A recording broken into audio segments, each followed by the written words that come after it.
What's going on?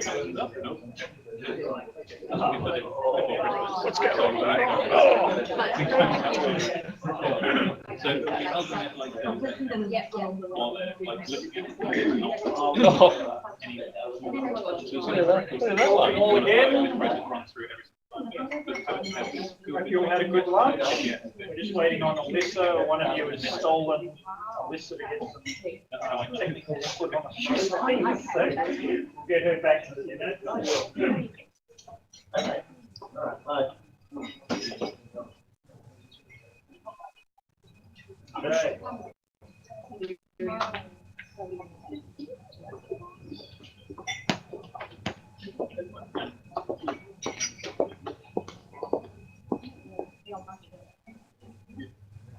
Alrighty, we'll get going again. Last session. I hope you've, for those of you who are here, for the others, I hope you've been getting lots of good stuff out of it. For those of you who weren't here, I'm Mike French. I'm the founder and MD of DMS. First of all, in the case of all the safety stuff, fire, exit, and so forth, there's just a one-way in and out of the building, and there's toilets behind you if you want.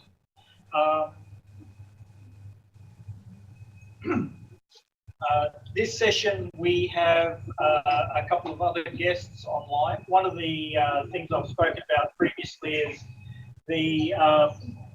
one of the things we wanted to do when we moved into this building, and for those who weren't here, DMS have purchased this building, so we own here, and we've been able to set it up the way we want.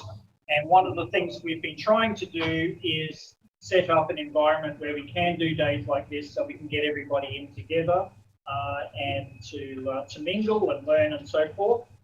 But we also have clients from all around the country. So we have clients in WA, we've got some people from far north Queensland, Cairns here. We've got people who've flown up from Sydney, but we've got people in Adelaide, in Sydney, in other parts of Sydney, in Melbourne and so forth, all over the place. So one of the things we've also been trying to do is to set up remote access environments where we can interact with clients who are in distant places just as easily as if they are here.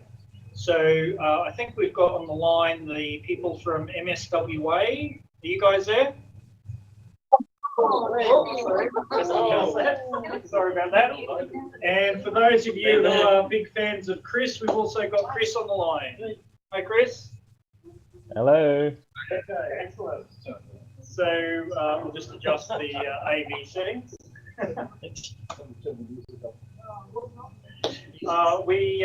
By the way, we also have used this capability remotely out at client site. So Chris, for example, is based in Melbourne, and a lot of you work closely with him. And sometimes we need to do sessions like that with his involvement. So we're actually able to take the projector, the microphone, and all this sort of stuff with us, and actually go out on your site and actually have these sorts of interactions. So these are the sorts of things we're working towards internally. We're also recording all of these sessions so that we can put them online later on. There's some other people like Westmead and so forth who weren't able to come online or to come up, but they will be watching the sessions after. And that might also be useful for some of your other staff who just weren't able to come or weren't able to come to all the sessions they want to and so forth. So just let us know if there's anything else we can do with regards to those sorts of things. Okay, just go back over a few other things. DMS is coming up to celebrating our 30th birthday, which is a technology company, I think, quite an achievement. For 20 of those years, we've been working in the not-for-profit space. We still derive a good chunk of our revenue through the commercial sector, through our other work in areas like postal barcoding, address validation, and data quality systems, and stuff like that. But we are more and more focusing predominantly on the fundraising space. What started off was a way of helping organisations like the Salvation Army and Mission Australia solve certain significant problems, has turned into a real passion for us. Some of you will have noticed the little poster we have on the wall at the front entrance. We record, watch, and measure ourselves based on how much money you guys are able to raise. That's our objective. It's not, we look at that just as closely as our own revenue and so forth. And our goal over the next 12 months is to reach a point where we are, our clients are generating over $100 million in revenue and at a cost of less than half of 1% of that revenue. So when you compare that to something like Everyday Hero or something like that, where you're running at 7% or 8%, something like that, we're in a whole different level of playing field. We also have the most extensive integrated fundraising architecture of any of the platforms that are out there. And we work really hard to make sure that every one of our individual areas of focus, particularly our lotteries and our peer-to-peer events, are at least as good as the best in the industry, if not better. And we're continuously innovating. The innovation side of things is really important to us. And those of you who've been here all day will have started to appreciate the scale of what we develop as a small business. The range of technologies we develop is as complex in a lot of ways as major e-commerce businesses and so forth. And in fact, the range of variety of ways in which you guys run events and sell products and engage with your supporters makes it one of the most complex business environments there are in any industry. So we certainly have a challenge on our hands, and then we have to adapt to every individual organisation's specific requirements and be able to deliver personalised development and support. So it's a significant challenge, but one that we love, and we've been putting a huge amount of resources into it. This next release of Mailman, which is due in the end of the first quarter in 2017, is going to be the biggest upgrade to Mailman we've done in about 10 years. Okay,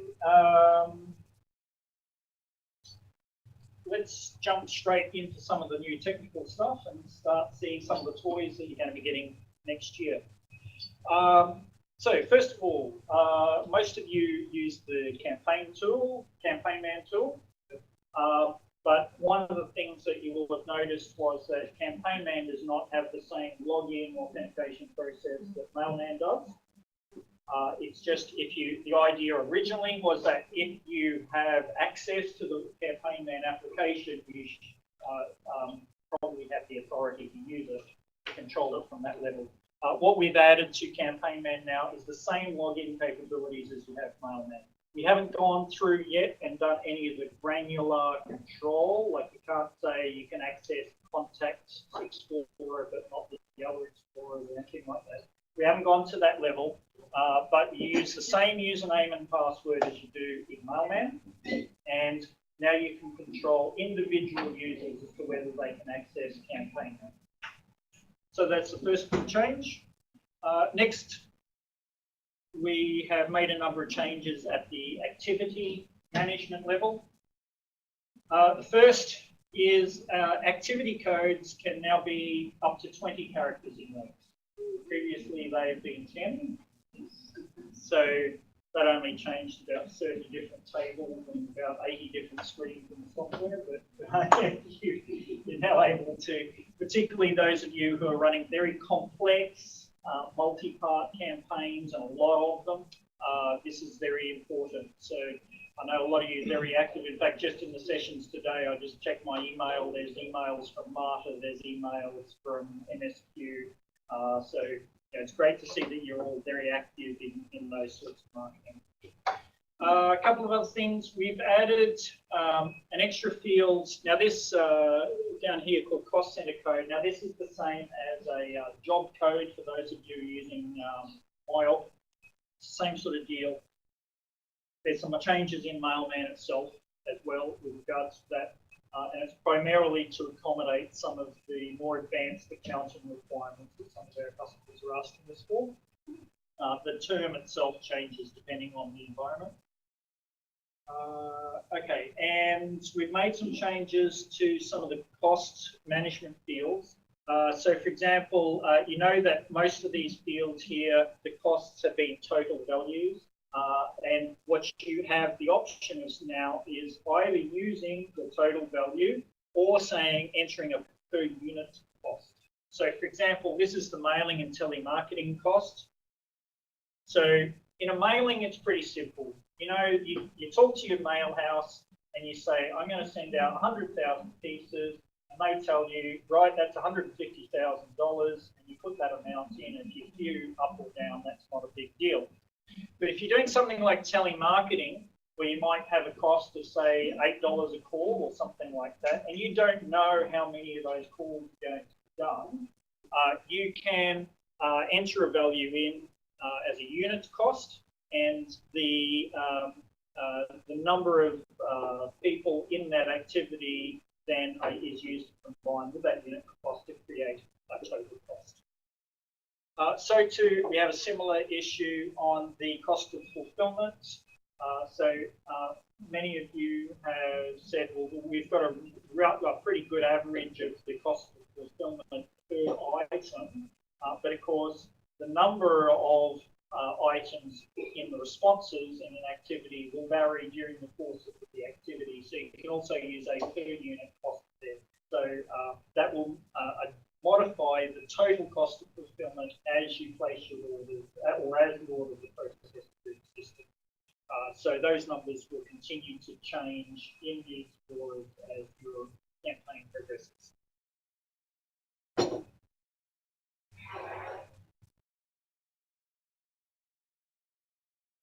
Okay, and we've got some new Explorer options. So in the Product Explorer, probably some of you have noticed that there are a lot of areas in the Campaignman product where we have analysis types. And the analysis types for activities are in the activities area, and the ones on contacts are in the contacts area, and stuff like that. But there's always these activities that don't quite fit into any of those little pigeonholes, so we end up just putting them in various places. So what we've done, we've expanded the Product Explorer area to include 3 new sections. One is general, and this is a catch-all. So for a lot of you, we might do, say, volunteer analysis types, for example. You could put that under, it's probably under the contact area at the moment, but you might say, no, I want it in the general area. You've got a place to put that now. And we've also got an area for champion event analysis types. And is it opportunities? It is opportunities. And opportunities. So a lot of you are particularly running the major gifts campaigns and things like that, where you're using the opportunities and the pipeline processes to do call follow-ups and stuff like that. So you have an area now for analysis types focusing around that specific area as well. Okay, they work exactly the same way. You just open the window, select the analysis type. Okay. So those are the changes with Campaignman, and that Campaignman release has been wrapped up for a little while now, but we are holding it until the 2017 Q1 release. So that's actually all the documentation, the install process is all ready to go, but it requires some of the changes that we'll be applying in the 2017 Q1 release in March, April. So that will come out at the same time. Okay, the Charity Champions platform. Now, we've got some huge users of our Champion platform. Some use it a bit, and some who don't even probably know what the Champion platform is. So we're going to have a little bit of a look at that.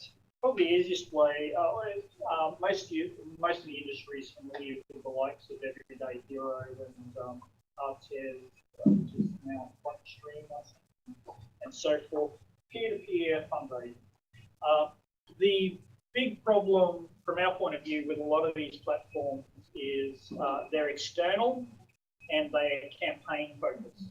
So you run your big campaign, and then at the end, the best you can do is suck the data out of it and migrate it into your database and handle all the duplicate detection and stuff like that.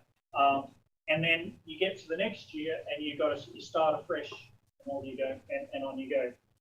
Obviously, that doesn't fit in well with our integrated fundraising approach. So we built the Champion platform about 8 years ago, I think, and it's continued to progress and develop, and continues to be one of the key areas, particularly of the web development, that we focus on. So probably it is. Well, let's have a look at. We want to have a look at common. Sorry. What do you do? Cycle giving. If you want to do that. Yep. Okay.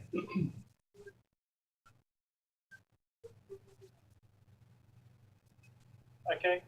So now each of the interfaces generally tends to be unique. Registration processes are unique, all that sort of stuff. The idea is that people can come in, they have leaderboards, they have progress bars, they have registration process, you can have lots of different things like team payments, you can have coupons for pre-payments and post-payments, lots of very complex scenarios. And those of you who are working in these spaces know that they can get pretty complex, and lots of different new wonderful things get implemented by us in this space on a regular basis. The way these are managed in Mailman is through our charity champion setup environments. So we'll just drop into that.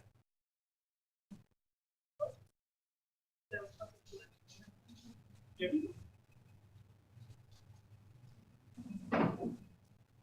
So Laura, Nexi.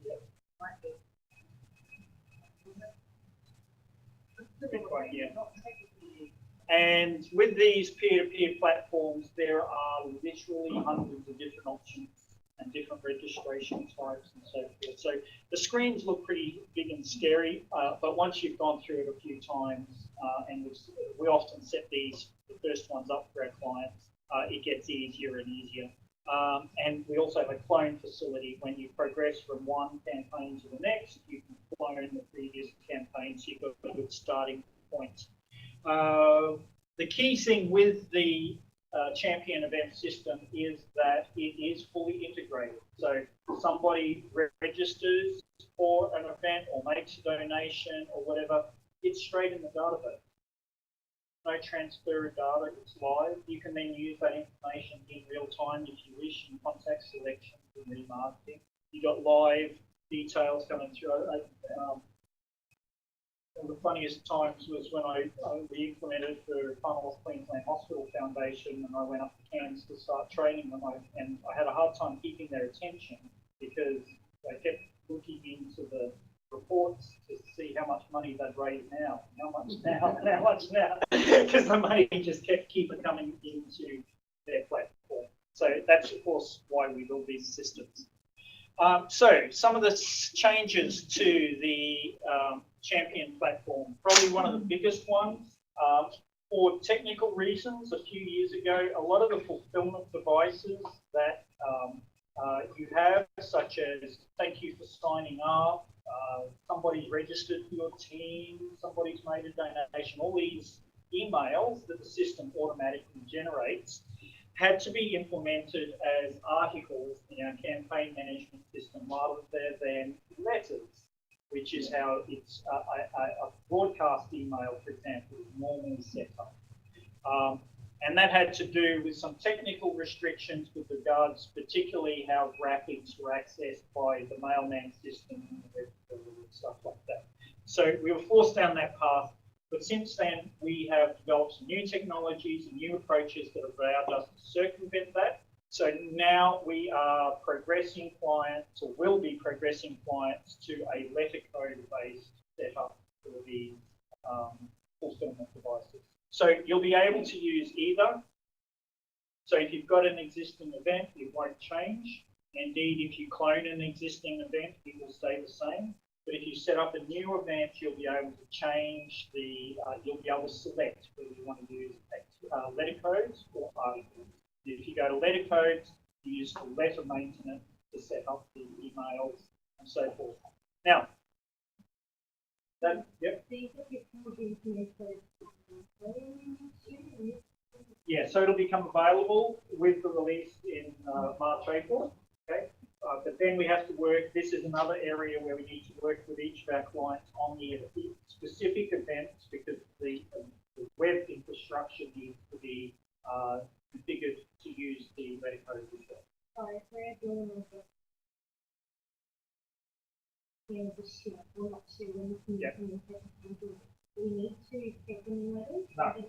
Continue doing what you're doing now, and then when you start to set up events subsequent to the rollout, then you consider transition. So you're saying we're going away from the articles? The articles will still be used for content on the web pages, just not for the emails. Okay. There are two primary reasons for that. One is there's certain complexities. You've got people who set up your emails and they've got to do letter codes for some emails and articles for other emails, which doesn't make sense to some people. But the other thing, and more importantly, is we can't record the histories of the article-based emails as they're going out. And with the transition to letter codes, in your campaigns tab where you have a history of the normal emails that go out, you'll now see all of the emails generated by the platform automatically, and you'll be able to see all of the email tracking codes. So you'll be able to see which ones they opened, which ones they clicked on, and stuff like that. So that's not going to be implemented until the new, because I'm Right. also setting up a new event, so I've started doing articles. But we did get a lot of the Mailman infrastructure in the Q3 release. It's actually sitting in there behind the scenes, but the champion infrastructure, the front end is not ready. So that's still very big. Okay, so yeah, it'll take. I expect it'll take a year and a half for all events for all of our clients to be transitioning over to.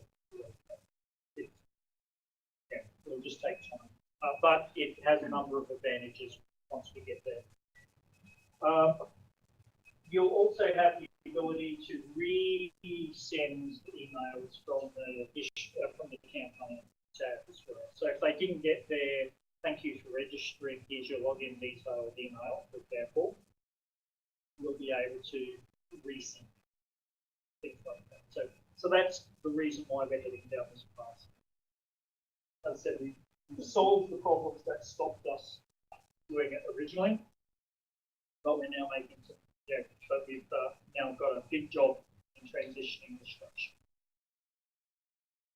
Okay, another big thing in the champion events is something that I demonstrated a bit earlier, which is Facebook login. So a lot of you, with a champion event, everybody who participates in the event gets a login to come back and access their dashboard. Okay? Currently, those are always Mailman style logins. And of course, that requires a username and password to go along with a million other username and passwords that we all have to remember on a daily basis. And of course, there's a lot of processes with a lot of people using the I forgot my password and that sort of stuff. Particularly if, for example, they participate in one annual event. So they're in an event, and next year they want to come back, they want to sign up again, and they can't remember their username and password. So they just start from scratch. They're trying to get around that.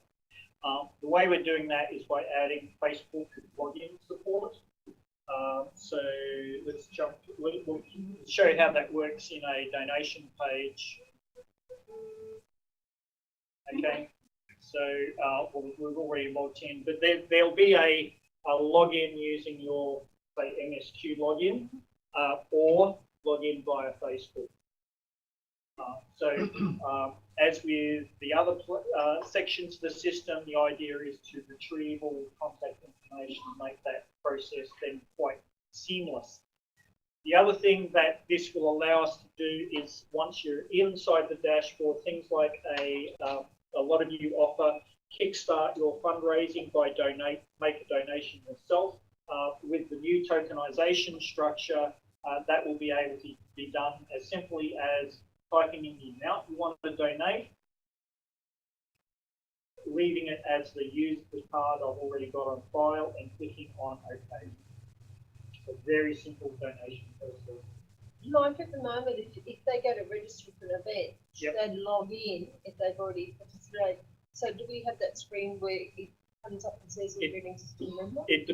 I'm not sure how you. No, I don't think it's there. Each one of our clients has a different approach. I think So- we should have that though, because they set up a whole new login every time they register, Yeah. and a whole new contact. Other events do have that, so Yeah. it's certainly possible to do.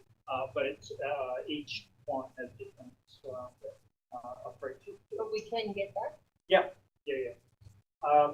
The other thing, of course, it does is we've continued to further strengthen things like the Facebook share and stuff, things like that. Also, if you go to register for the first time using Facebook Connect, we can retrieve certain contact details, but be aware that it is probably going to be limited to, say, first name, last name, email address, or something like that. Facebook has really clamped down on the contact details we can retrieve automatically. So what happens if they have nicknames as their name? As people who have names. That will come through from Facebook, and they'll be able to override it. Okay, when they actually set up. So the system are John Smith and Johnny S. Yeah. The system's going to work out people. Okay. Then click on If they've had, if they had a different name structure in Facebook, they used the Facebook Connect to create their contact and didn't change their details, and they had a separate contact in Mailman, you're going to have trouble reconciling that. Are they meant to put details on?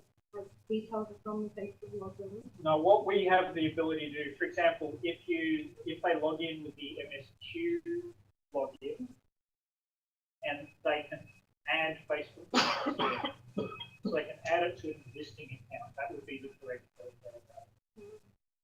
Okay, but there's always going to be challenges in that area with regards to duplicate protection and how people structure their details. I've got a friend, like on her her Facebook page is J Hart Tango. Got nothing to do with any of those. So there's no way you can make that. So there's always going to be those challenges. As I said in an earlier session, we've got a number of things we're still working through with regards to when is the best time to prompt people for Facebook Connect for options and stuff like that. So, for example, if you make a donation on the website, we're recommending that we wait until the thank you page, and then you offer them an option to connect to Facebook there, and that will allow them to both share the donation to Facebook and also associate that Facebook login with that account that was just created. Okay. There's all sorts of permutations between maybe they have a Facebook login but not a, say, an MSQ login, or they've got a MSQ login but not a Facebook login. There's all sorts of things, and we'll need to How look do you at get a Facebook login without an actual login? So on the donation pages and so forth, we might allow them to connect with Facebook and thank you page. But that doesn't, we don't necessarily have to prompt them to set up a username and password. So they would have a Facebook login without a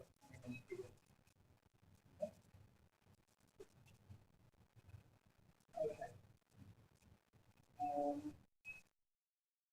We're doing lots of little things in the champion event area. So a lot of you are using the dollar handles facility in the donation pages, for example. So we've got actually up the top of this, we've got next one. So dollar handles, I mean these texts. We haven't completed this and we're still experimenting with it, but we will either allow you the option of making this HTML based, in which case you can embed any web content, or at a minimum, we will allow you to associate a separate graphic with it. So that would mean a little picture that goes beside it or something. Small little changes. Calculated suggested giving amounts are another one. So if somebody, whether they are, you can use this in a couple of places. So when you are registering for an event, we can have it call a procedure that will calculate the suggested fundraising target for that person. So it will go off, interrogate the database, and might see that you were in 3 events and last year you've raised $1,200, therefore I'm going to suggest a starting target of $1,500. So too, we'll be able to do similar sorts of things on the donation pages where if they use a login process, we can see their previous gift amounts and probably not change the dollar handles, but maybe change the defaults that we start on. Okay, so if they've only ever given $10, we might start them up here. But if their last donation was $100, we might start them here. Always go a little the next one up. And that's sourcing going back through for all of the records. That's right. So assuming we've got one record for that one, yeah, correlate that data. That's right. So it'll be done through, again, a stored procedure, so we'll be able to focus on, as well as be able to tailor it for each client. The trick will be you guys to have the work out the formula. So there's a consistent way of determining how to formulate that number. Yeah.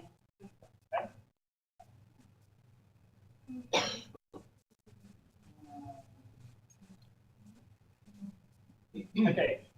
Some of you have event days where, for example, you have 2 different categories of participants. You might have walkers and runners, for example. Okay. And at the moment, the registration page prompts you for a category. And so you have to have a separate registration page for walkers and a separate one for runners. What we're intending to do is to have super categories, and you'll be able to specify the super category. So the super category would refer to both walkers and runners. So you could, in the pull-down list as to which distance and so forth, they would have the option of walkers and then each of the distances, runners and all.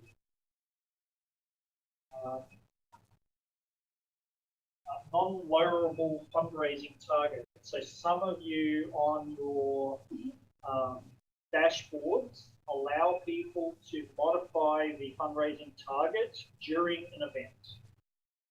Okay. The problem is that some of them will go in there and reduce it so they look better. We're going to add a checkbox that says no. So you tick that box or you leave it unticked, either way. Okay.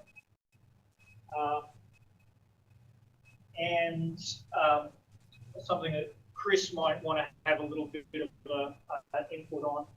We're going to give you a bit more control over how the skins are done for the website environment for the overall look and feel of your event. Sometimes we've got clients who have a particular look and feel for one, but maybe their major event. And then we've got another type of skin for their minor events. And it's sometimes complex as to how we set up each of those looks and feel. And we're experimenting with how do we give particularly when you are setting up your own event. How do you have control of that, and how can we differentiate programmatically between the two? You want to add something to that, Chris? Yeah, it's mainly for systems where they're using one site that's kind of shared across all of their events and adding their own event. It's going to give us a bit more freedom to be able to kind of define a theme for one group of things. So, for example, MSQ is an example where you have your swimathons. You could define different style sheets and stuff just for those swimathon pages without us having to go in and manually edit the code for them to add little bits and pieces in like we sometimes do. So it's just looking at sorry? We can do that ourselves, or is that something you guys do for us, depending on your needs? You'll be able to sort of set a theme for a site. So the initial setup will probably be involved in that, but then we'll sort of have bits and pieces that you'll be able to do. We haven't quite bedded down exactly how far we're going to extend that functionality, but we're just looking at that and working out what sort of things we can do there at the moment. And we might develop that support over time. So we might have certain support from day one, and then we extend that over time. So that's the direction that we're getting. Just trying to give you guys more in-house control and also more overall flexibility with regards to making up of your events and their styling. We've got some clients who from time to time go through major rebranding and so forth, and then they've got to take those 3 events and they're going to go that branding, but these ones stay with where they are and stuff like that. Sorry, Mike, it's not event specific. We're talking about styling and branding. Yep. Would we then have a bit more flexibility in terms of our donation page, just our donation page that we guys on the web at the moment, which we actually have to liaise with you guys or to get what you're changing. Well, we're talking about style and look and feel and that kind of thing, Okay. and you know, things like dollar handle. Or like changing it for a theme. Like Yeah, for Christmas appeal rather than me having to go me having to send an image to Chris or whatever, you know. Usually what we do is the parts that you want to be able to change, like the top banner, for example, whatever, we would set them up as an article. And that way you would be able to change it. But we've got to know which sections you want us to give you that flexibility on. Basically, everything is like on the fields where they have to enter their information. I think the dollar handle structure is data driven in the champion event, but Chris, it's fixed for the general donation page, isn't it? Yes. Okay.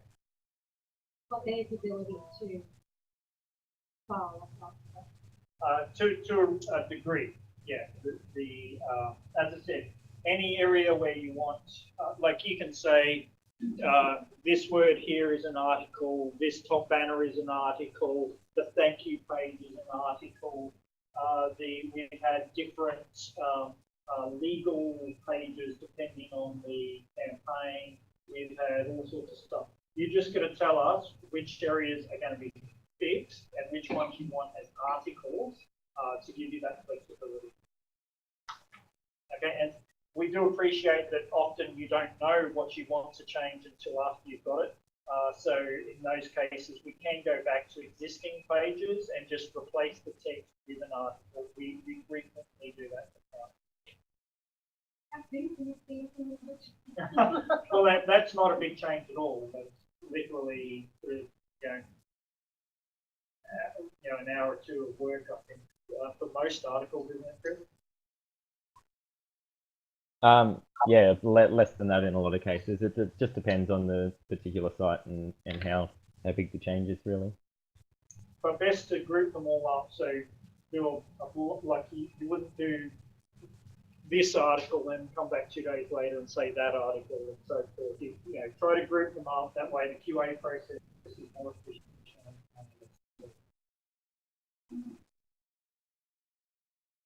Okay. There are also a number of other modifications that we are doing for the champion event. This isn't all we are doing, but we are still developing some of the specifications for this.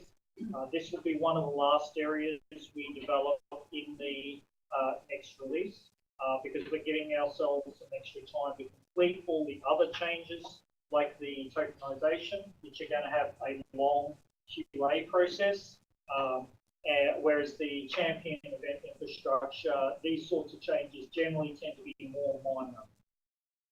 We have to do a database change, we have to change the setup screens, and we have to change the web code, but the complexity of what we're doing here is nowhere near as difficult as so we'll be able to update you all on that later on, probably a bit closer to the release. I can't promise when close to the release, but we'll update you when we can. Okay, there are a number of other areas that we've also developed. So let's have a look at those who were here earlier. We've changed how the print queue works. So previously, when you generated, say, a donation receipt or an art union ticket in the print queue, and you produced it, either sent the email or printed the letter, you then had the option to purge those entries, which you did, and then they were gone. So we knew when the ticket or donation receipt had been generated, but we didn't have a detailed permanent history, particularly if you did reprints. So now what will happen is that print log information will be retained permanently. So you'll have a full history. If somebody asks for a reprint of their donation receipt 4 times, you'll have 4 entries in the print log associated with that transaction. So you'll be able to see that information. Ways Act import. So some of you are engaging with third-party face-to-face marketers who are who use some use a different platform, but a large number of them are using Ways Act. And so we've started working with Ways Act to get more information about that process. We've been working with Endeavour on developing some lottery imports. But we do want to, in the new year, have a more detailed, a more technical integration, hopefully through an API, where information can come in.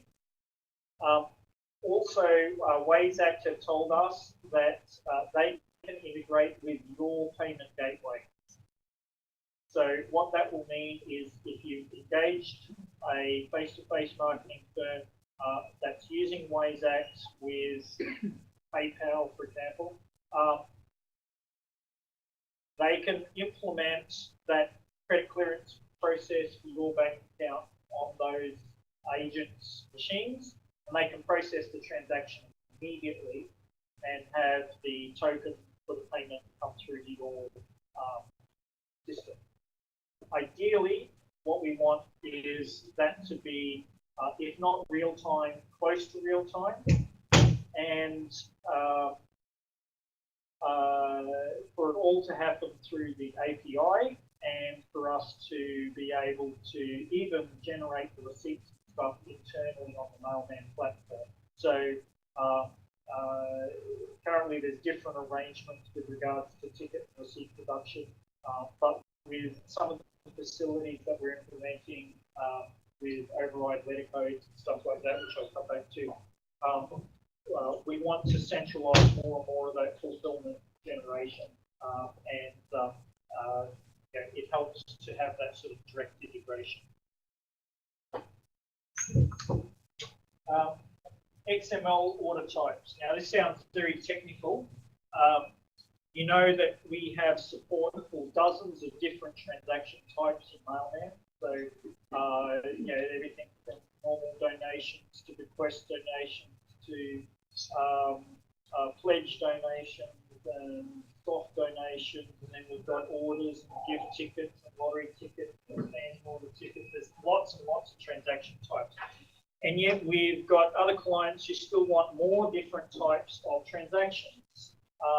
They might be registering information about maybe we have a volunteer page and they've registered to take part in that volunteering process, and we want to store that information. Or you might have done a survey and want to retrieve and store that survey information. We're using it to record the history of things like activities that have occurred in a telemarketing process in terms of things like an upgrade or a downgrade of a pledge. There's lots of other types of information that we want to be able to store in the Mailman database and give you access to in both not just the history, but your business processes. XML is a data storage standard which allows us to store generic data. Now, in older versions of SQL Server and so forth, we couldn't do that, but the newer versions allow us to store, basically say, this type of field is an XML field, and we can store anything we want in it, basically. So that's what we're doing. So we've got a screenshot of an example of what it looks like. These are used generally, you won't use these for entry, like there's no XML order entry scheme or anything like that, but they're used to associate with specific business processes that are generally programmatic in nature, a data import process or a particular web form or something like that. So for example, for Woodford, we might record the ticket information, for example, or something like that. So here we've got an example from some of the survey stuff we did with PCHF. So they ran a survey through an external agency, brought the data into Mailman, and we're able to store this data in an XML structure. So as you can see, it's very generic in terms of what we can store and how we store it. So each of these is actually a question and a response. So we're able to report out on, for example, all the people with a personal connection with the hospital is yes, we can select those people. That sort of stuff we couldn't do before. What kind of file format can you accept that information? Almost anything as long as it's consistent. So I don't know, CSVs or spreadsheets. I think you even OCR'd them or something, didn't you? Or, yeah, so there's all sorts of stuff we support. We can't rely on you guys to provide a consistent structure, so because everyone will give us a different idea. So we've got, the challenge for us is to provide that broad functionality and give you options to support usually what you've already got in place. Is that like an uploader? You got the data and then Yeah. you pick up the data file and just load it into the individual. Put the unique ID. Yeah. Record. In this case, I think you did a selection from your database, sent that to a third party. They did the surveys. So really cheap third party data enters all of the responses, and it's just provided back. And we just link it based on the contact page on this particular Everything's page. columned, but we see the question and answer, ones and twos, the responses that you can yes and no, so stuff is pretty important. But it could be lots of things. Waysac, for example, has the ability to add additional questions. So now there's nowhere in, say, the donation form for that information to be stored. So it could create one of these transactions. The idea, there's no real limits on this structure. It's a broad technical architecture we can use for a variety of purposes. The added advantage to things like this, if people are particularly regular giving upgrades, where you've either got the current amount and you lose the history, you lose the amount of times I've upgraded, the amount of times I've asked. This kind of gives us that piece to be able to go, well, what were they before, what are they now? And we're also looking to use a similar sort of architectural approach to logging various web events. So things like login attempt, pass or fail, being able to record activities on a website. If they click share on their donation page, for example, share to Facebook, there's no way for us to record that information at the moment, but we can with this approach. And this is actually, this was actually in the 2016 Q3, so that this capability is available now. Where will we be able to find that information? Well, as I said, this is available now, and it's in the customizing Mailman training manual.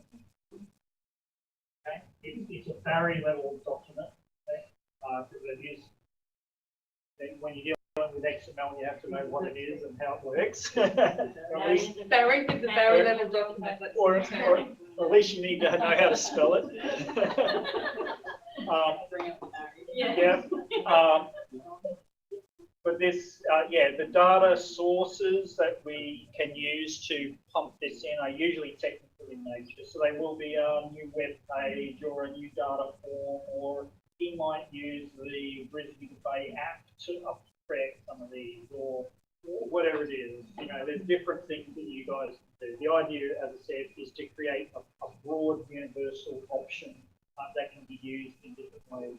I think we've allowed for 20 different types of XML order types. So they come through in your history tab against the supporter.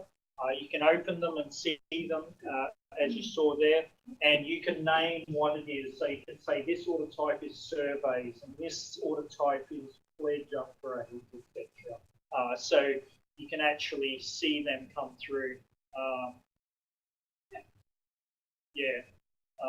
But as you can see, these are holding descriptions, but I think you can edit it through here, can't you? You just and change the order type to survey, and when it comes up as survey in the history tab. Okay, and then you can use these boxes over here to say which of the three history tabs those order types display in. So you might have some order types that are just on peer-to-peer events, for example, champion events, and you might not all be aware. Everyone sees the history tab in Mailman. There are actually 3 history tabs, and you can change. Each one of your operators, you can give different security functions to access each of those 3. So each operator can access either none of the history tabs, or a specific history tab, or all 3 history tabs. Well, it's up to you. And you might have one history tab that's designed for general fundraising, one that's designed for major gifts, and one that's designed for lotteries, for example. You can specify which of these types of orders are visible in each of those history tabs, and then you tell the system which history tab each of those operators has access. Okay.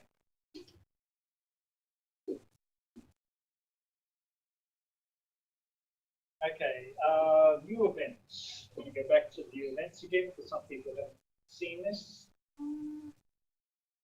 So view events is a right-click option of the history tab and also the campaigns tab. You go right-click on a selected item. In this case, it was a Art Union ticket by the looks of it. And we can see all of the background detail of what happens with this particular item. So we can see that the email was sent. We can see that it was opened. We can even go down and see that it was opened once on their iPhone, and then they went back later and they opened it on their desktop, and then they clicked the Buy Now button. Okay, so you can see that level of detail.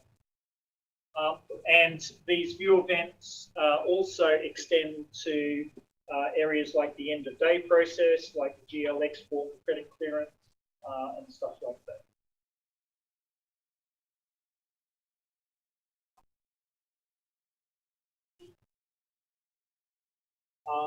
New supporter preferences architecture. So a lot of you struggle with different complexities with subscribing in or opting out of different communications processes and so forth. So I went through this a bit earlier, so this is a diagram we prepared earlier. There's a number of different levels. So the first level, we use the contact edit flags in contact edit to be a universal opt-out process. So in the flags in contact edit, you have, we'll just find the contact.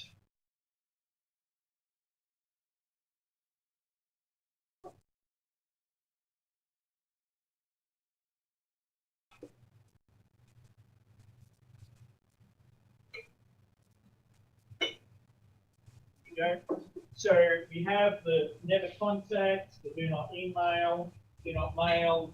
We've now got a do not SMS. While we're here, I mentioned in the last session, we have a do not merge flag now as well. And these are universal flags. Some of you also know we have opt-out flags on individual phone numbers and email addresses. So if we open up a phone number or email address, you can also signify that this is a do not market email address or phone number, for example. Okay?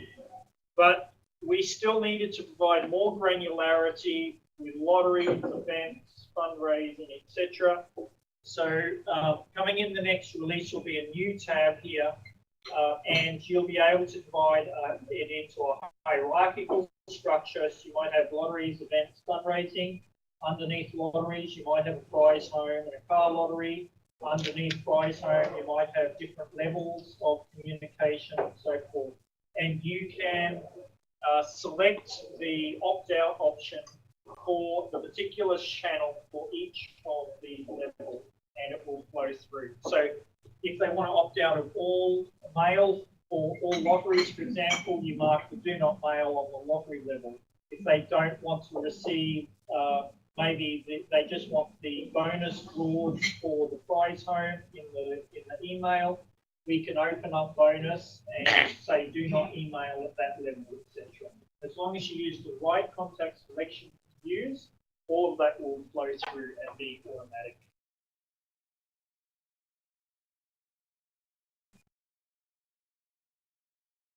Okay, I'll come back to an important part on contact selection. Most of you are also receiving a number of automatic reports that the Mailman system now generates. Okay.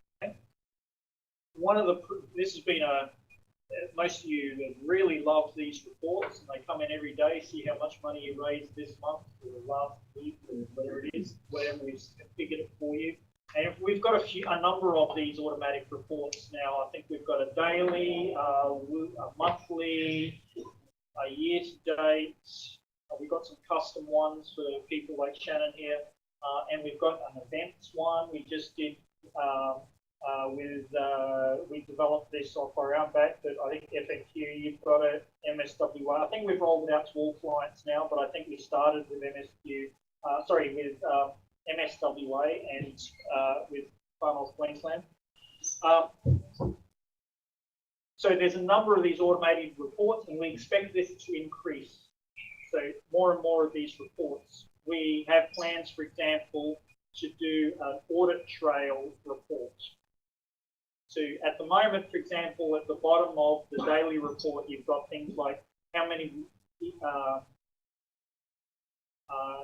payments have not been cleared through credit clearance, how many receipts have not been generated, how many pledges are due to process, stuff like that. And we want to extend this to look for any sort of possible discrepancies in the database and so forth. Sometimes things go wrong. We want to be able to check on those processes, whether they're programmatic or user errors. So in the operator edit window, we have two new tabs, notifications and reports. We'll have a look at reports first. So these reports will, at the moment, you've got to phone Darren or email Darren and say, Darren, we've got a new staff member. Can you add him to my email list for this particular report? Now you'll be able to come in here and say, Jason is to get all of those reports and not these ones. And you can specify his email address there. So it'll be a user-driven process from now on. Not now or now. In this. So if someone can start from different locations to get one report, is there a way, or is there something that was built in the system that is like a real time sort of thing, and you can check it whenever, like when they're coming through, like every day, every week, or whatever? Yeah, using Visio is the real-time monitoring process, or run an analysis pipe. Okay. But yeah, I know Glennis uses Visio a lot to, you know, when you're out on an event and how much money now? How much money now?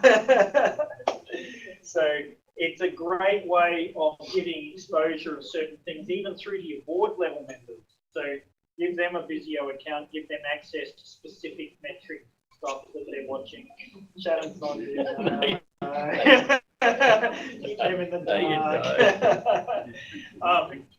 But there's, and Visio can be used for a whole variety of things. It can be totals and so forth, but it can be also monitoring infrastructure, make sure things are running well. That's how 90% of the time, if you guys encounter some technical issue with a website or something like that, whether it's our infrastructure or a payment gateway or something like that, by the time you pick up the phone and phone us, we're already looking into it because we have this monitoring system that watches all of your infrastructure.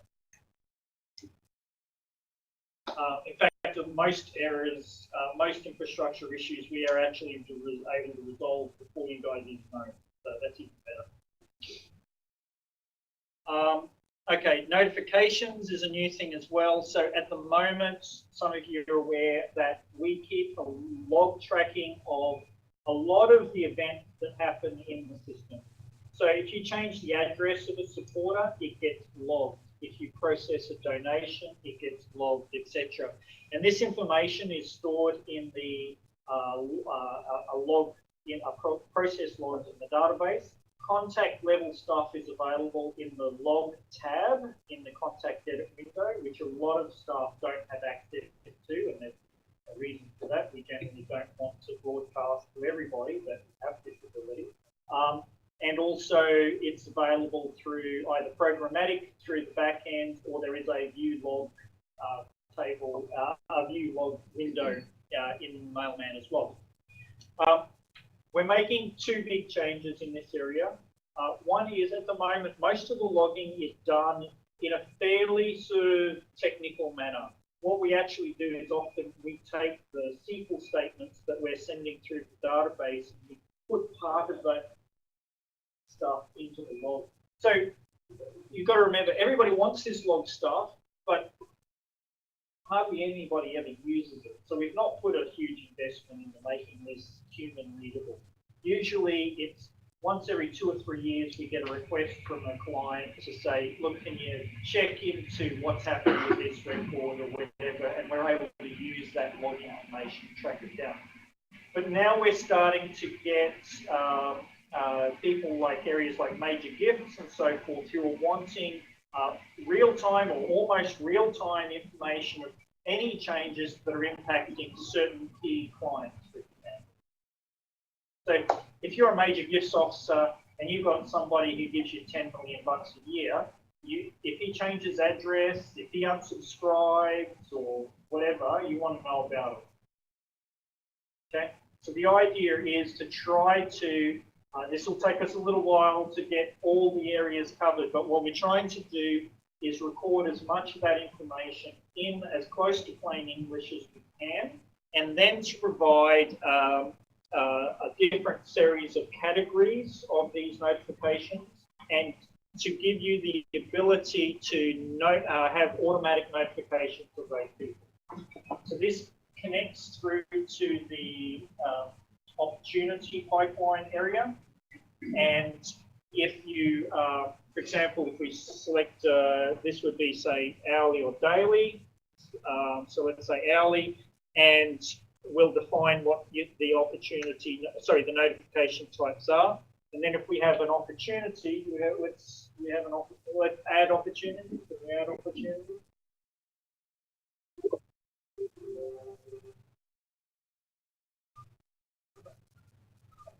Yeah. Down. There we are. Okay. First of all, we've added a second contact for opportunities. At the moment, there's one. Now you'll have two. That changed for Marta.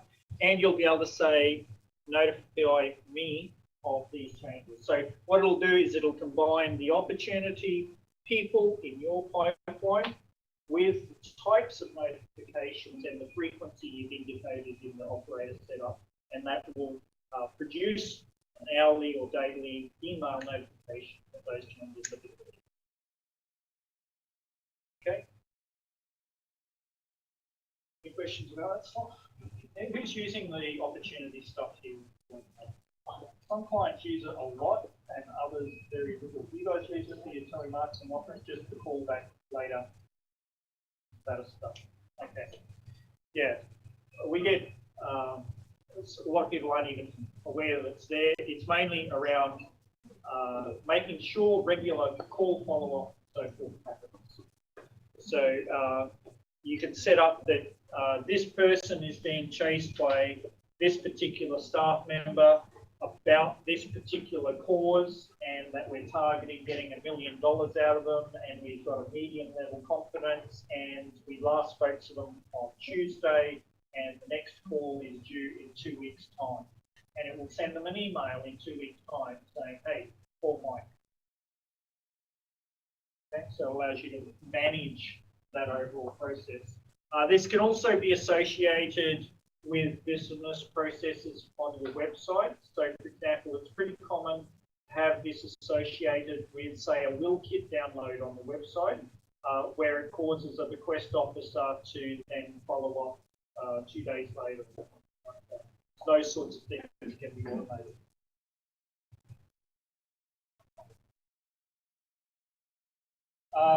For the technical people here, some of you are aware that we've been using Crystal Reports as our reporting infrastructure for many, many years. Crystal Reports has become increasingly problematic, but it is still the leading report designer worldwide. That's the problem. It's really bad that everybody uses it. So we're sort of been stuck in a quandary. And to make matters worse, we haven't been able to upgrade our support for Crystal, because one of the problems that makes it really bad is if we upgrade the support to a newer version of Crystal Reports, we have to open every report on every client's system and load them into the designer and tell it to reassociate the connection and then save the file. And you guys have got, some of you got hundreds of reports, and we've got dozens and dozens of clients, and it's just the thought of doing that is a bit scary. The report infrastructure that seems to be starting to challenging it, particularly in the SQL Server space, is SQL Server reporting services. And some of you are already using that in-house. And we will be adding support for SQL Server reporting services in the next release. So at the moment, you can open the reports window. And again, some of you don't realize this reports window can actually support more than Crystal reports. It can also support Excel execution files. So you can set up Excel spreadsheets that have data-driven connection to the database. And you can associate it with Word macros as well. And there's another old report designer, I think it's called Report Manager, is also support for that. But these reports, if we open up some of the things lists, so a lot of you use, for example, the day batch report, stuff like that. So we'll be reproducing each of these reports as SQL Server reporting services files and then republishing them. So that's not a small challenge, and please be aware that a lot of you have custom versions of these reports. So our some of the reports, like the day batch report, for example, there might be 8 variations out in the wild. So we will probably do a version of SSRS, and then if you want variations of that, you'll have to come back to us. But we're hoping that long term, that'll be a more solid reporting infrastructure for everybody. Okay, Shannon keeps asking about SMS support. Okay, so we have, most of you know, we have associated with Mailman, we have an extra product called eBroadcaster. Mailman, when it wants to send an electronic communication, and this is generally an email, but we have in the past supported SMS and even fax. The infrastructure for that has been there for quite some time. In fact, the letter maintenance allows you to generate these and so forth. The problem is the gateways to allow us to send this stuff. As you guys know, we standardized on SendGrid for emails. We tried to do the same thing for SMS, and no, we couldn't get consensus on an SMS gateway, and the SMS gateways kept changing. So 1 minute Docomo would be a big gateway for SMS and fax, so we got a few clients on that, and then they disappeared. So we had to start again.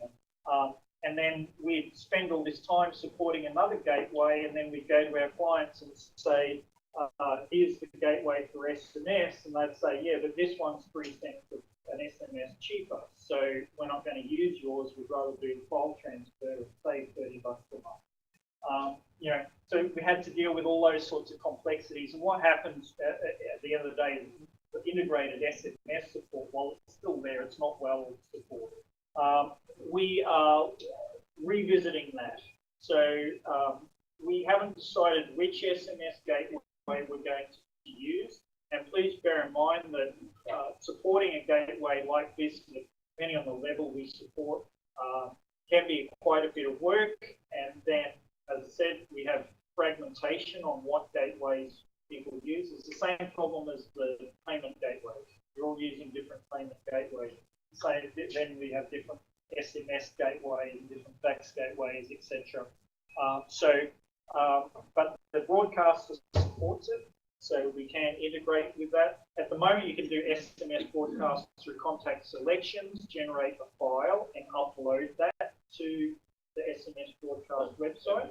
Okay, so you can do that. What I'm talking about is direct integration. So it's just like doing an email broadcast where you just tick that box, send now, and it just goes. Then there's 2 levels of integration we can do. We can do just that, but then SMSs can also get responses such as unsubscribes and stuff like that. We've got to look at, do we try to retrieve that information and try to handle, say, an unsubscribe programmatically? Because at the moment, what happens is you get the unsubscribes and so forth through the portal, the SMS portal, and you have to manually do that.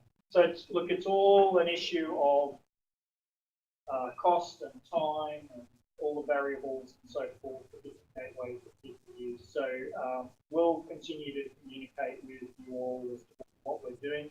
If you've got some specific gateways that you'd like to see us support, you think you got a great deal with one, it's got all the features in it, come and see us, we'll have a look at it. As I said, we still haven't made that decision, but the infrastructure is there.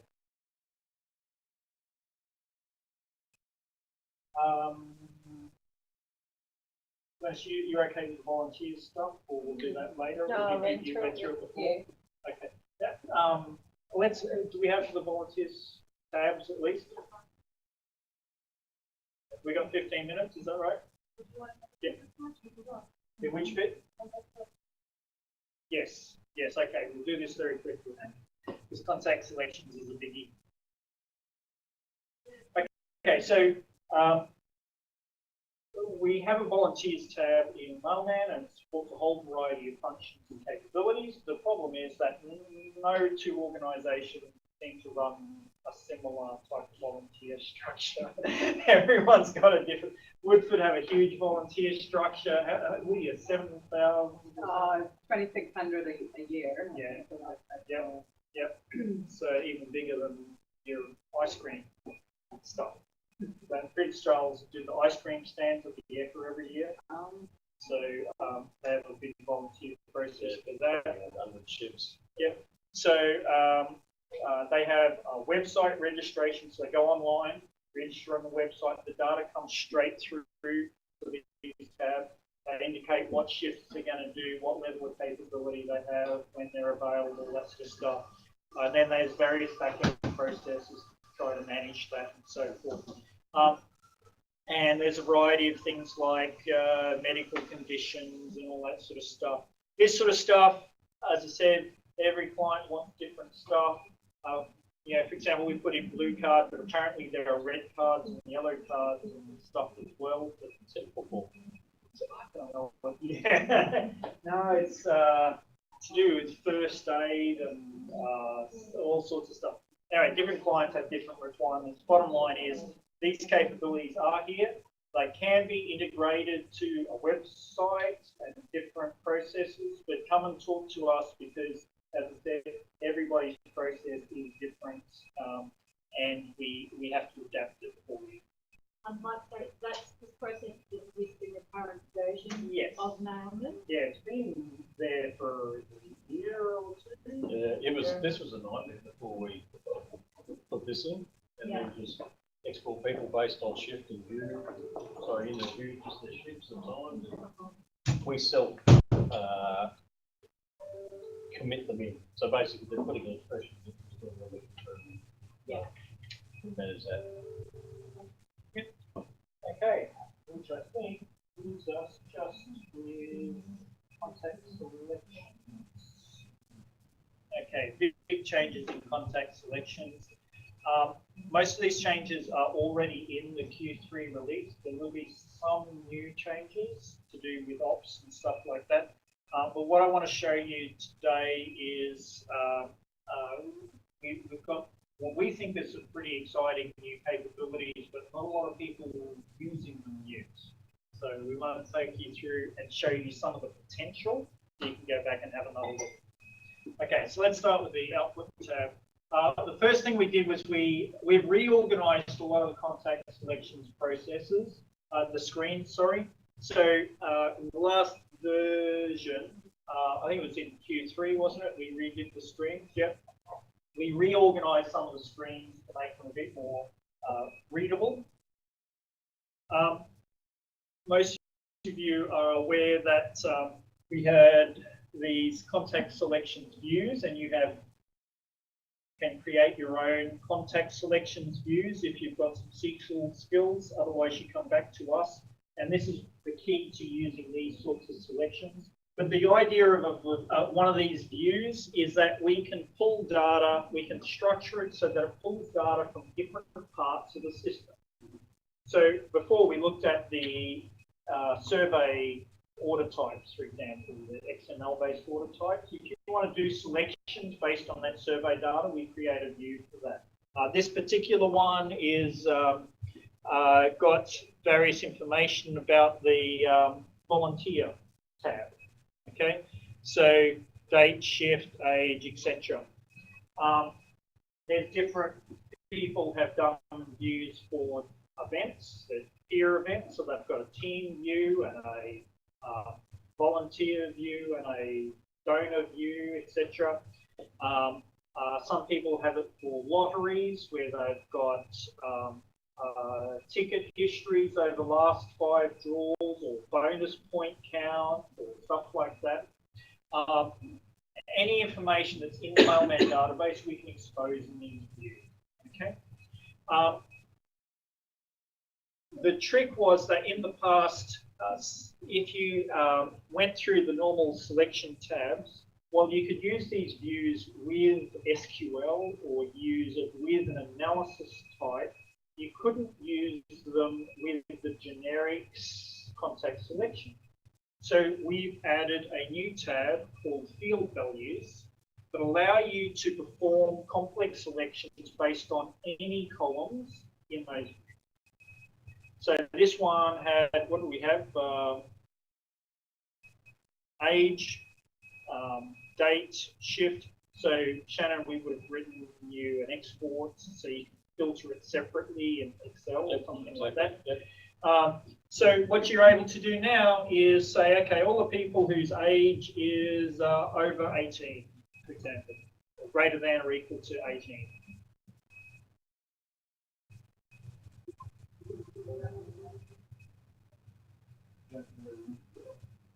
Sorry? I don't have to do that in SQL anymore, yes. This part of contact selections has always been difficult for us because we have such a broad range of customers. We have customers who are very comfortable in SQL, and we have other customers who don't know how to spell SQL. So we have a range of people we need to support, and this allows us to bring some very sophisticated and complex selection processes into the domain of people who are just able to point and click. We can do some other things. So we can say, was it the role? Yep. Is equal, is one of. And then you can put in your different roles separated by commas. Yep. Okay. Have we got an event view? Okay, there's a video on the DMS website on specifically on the field values contact selections where we use an event example, where we say all the people who have raised more than their target and over $1,000. Okay, so you can actually do that through the contact selection process. And any combination. If you want to find people who have more bonus points or whose first donation was back when or whatever it is, those sorts of combinations can be done through the contact selection. And things like the this button here, we can, let's do the 18 one. So you would have noticed here, we can put in either a specific value or a field and pick a different numeric field. We've only got one numeric here, really. But, so this is where you would use, for example, amount raised is greater than fundraising goal, for example. Okay, so this really changes what you can do in the out-of-the-box contact selection. Now, a couple of other changes we've made in the output. So there's a couple of things here I'm going to go through which are in the new coming release, and there's also, but also I want to give you a picture of where we're heading. So one of the things we've done is we have completely restructured the internal code and the file formats in which we save contact selection criteria to being another one of these XML type structures. And we've added a few other bits and pieces. I think there was, oh no, the dedupes and stuff through the operation. Sorry? Yeah, okay, yep. Okay, we've added these pre and post export operations, and these are very technical. We'll have to build most of these for you, but they give us some really unique capabilities. So for example, if you want, the contact selections are great for producing an output, such as an email or a mail. Okay? But we wanted to let you do more than that. If you're able to do things like work out the contacts who have exceeded their fundraising target and raised over $1,000, maybe you want to add a contact type to their record that says they're a great fundraiser. And you want the software to be able to do that for you. So if we add a, in this case, it would be what's called a post-process export. Rather than outputting the data here, we can have this process create contact types, or close records, or update data in the database. So there's no real limit as to what we can do here programmatically. It's early days, we're experimenting as to what we can do. And if you've got some ideas as to what you'd like to do in this area, come and see us, because we're eager to explore this some more. But for example, we have the ability in, say, a champion event to have different, say, medals or tokens or awards displayed against a fundraiser's account. So you go to a fundraiser's profile, and you might see if you've exceeded the fundraising target and it's over $1,000, they get a bronze medal, and it displays on their profile. And then if they're over $5,000, they get a silver medal, and over $20,000, a gold medal, that sort of stuff.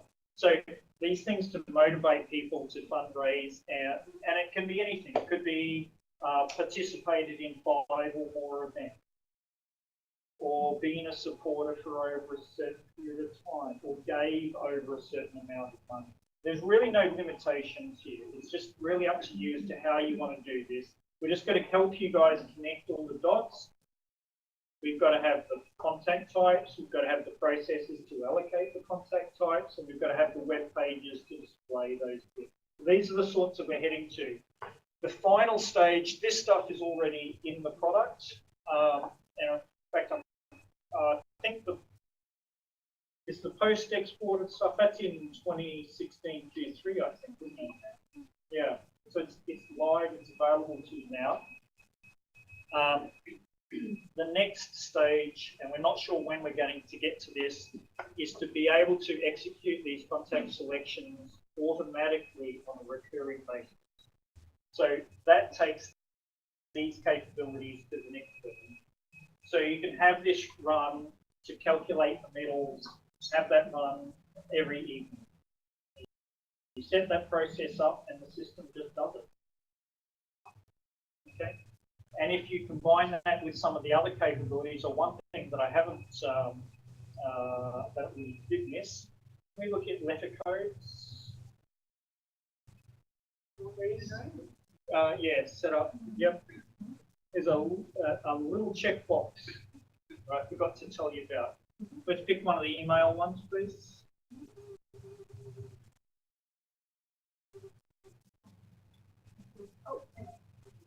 Oh, this is the wrong. I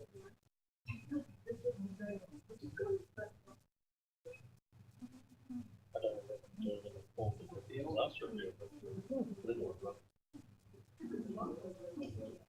This little checkbox here, auto-generate. What happens at the moment, you've got an option. You can generate a contact selection, or you can produce a receipt or a letter. And then if you generate a letter, you've got to go into the receipt production, and you have to execute the merge to email. Ticking that box, there's now a new facility that will auto-generate these emails and SMS or express SMS as well.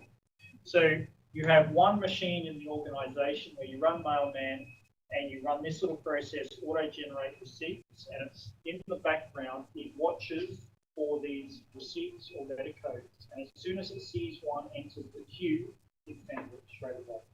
There's no need to manually generate it. Okay? So you can see where we're heading. We're trying to automate a lot of the processes you probably do manually on a regular basis. And we're trying to get it to the point where you can handle more and more complexity, more and more complex and sophisticated, more finely targeted campaigns, and have the system do most of it for you. just go back and let our admin team know the answer.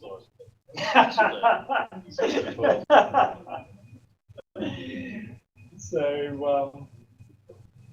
You saying that is now or? the auto-generate will be in the next release. Right. The contact selection field. Yeah. Stay next week now. Okay, so the auto generate. Yes. Okay. And the Recurring contact selection, we've got no date on yet. But that is our long-term plan. So probably sometime in 2017, we'll get that to automated. In the meantime, what you've got to do is you can set up everything else, but you've just got to have the person load the selection and run it once a week or whenever it is. We want to get to the point where that's automated as well.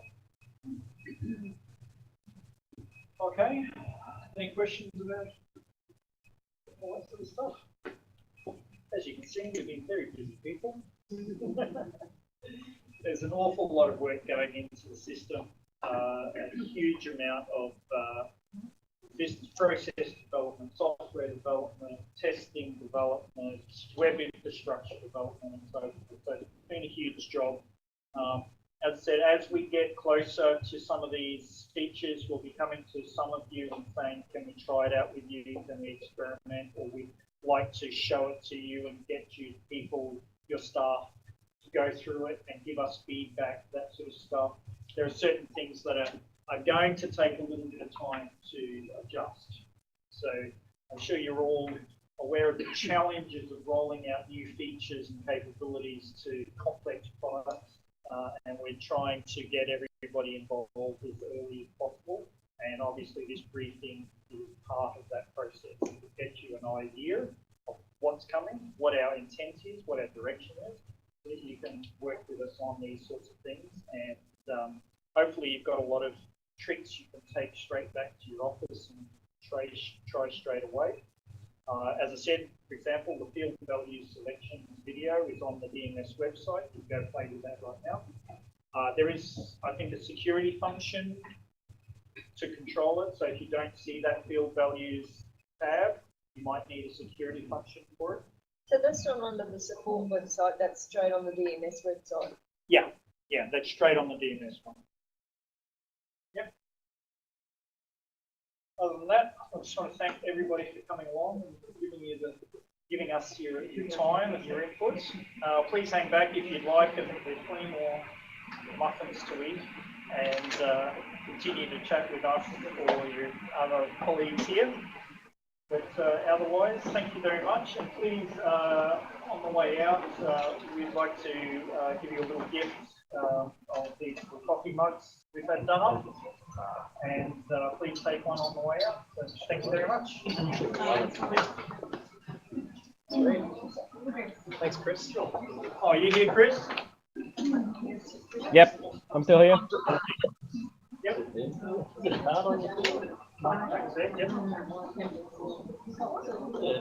Speak up, Sarah. Sarah's got a question, but she might call you separate. Okay, no problem. Okay, thanks, guys. See you later. Thank you. That conversation, even if it's about, where things that you want to help with that. And he looked like he'll come over and I'll go for a chat. We're looking at race, we're looking at we know the limitations anyway. And not going to give our business. That's going to be